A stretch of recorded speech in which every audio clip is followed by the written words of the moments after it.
This morning's Breakfast Bible Bite brings us to Psalm 79, the introduction and verse 1, entering God's holy place.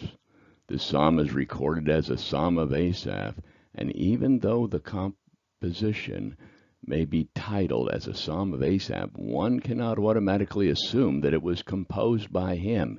It may well have been composed by one of his descendants, since they had presided over the music of the sanctuary for generations after Asaph's death.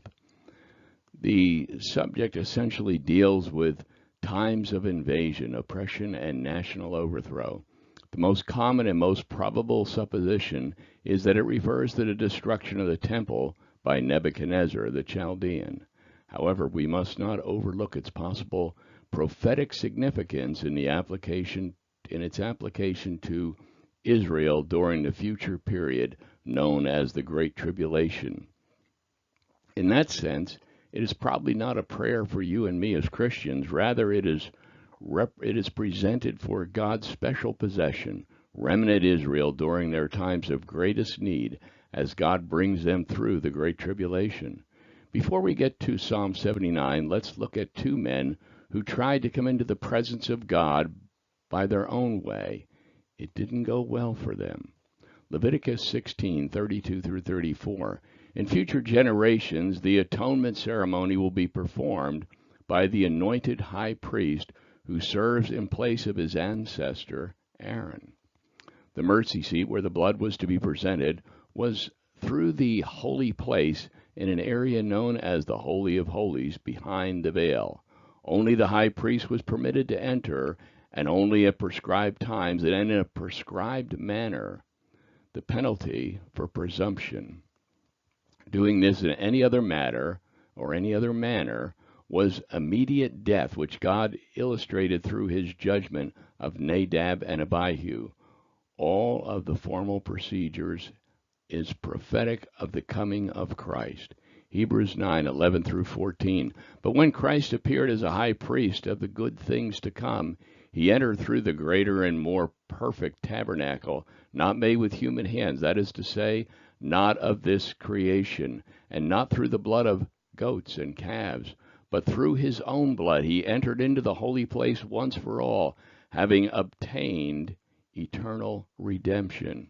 For if the blood of goats and bulls and the ashes of a heifer sprinkling on those who had been defiled sanctified the cleansing flesh, how much more will the blood of Christ, who through the eternal Spirit offered himself without blemish to God, cleanse our conscience from the dead works to serve the living God.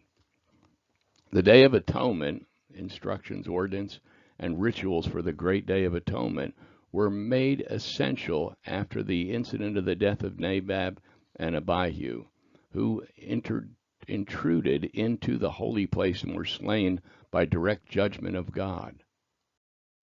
They tried to come into the presence of God in a different way by their own efforts, just as we often do in our own day. This is a great offense to God, who made the supreme sacrifice to open the only way, the only door for rebellious humanity to come into his presence and not be destroyed by his unalterable justice. This day offered an explanation for the sudden death of these two men. The utter holiness of God and the utter sinfulness of man are made clear in this service. Today, God encourages all to come to him, but you must come his way. Hebrews 10:19 through 22. And so, dear brothers and sisters, we can boldly enter heaven's most holy place because of the blood of Jesus. This is the new life-giving way that Christ has opened up for us through the sacred curtain by means of his death for us. And since we have a great high priest who rules over God's people, let us go right into the presence of God with true hearts, fully trusting in him. For our evil consciences have been sprinkled clean with Christ's blood to make us clean, and our bodies have been washed with pure water.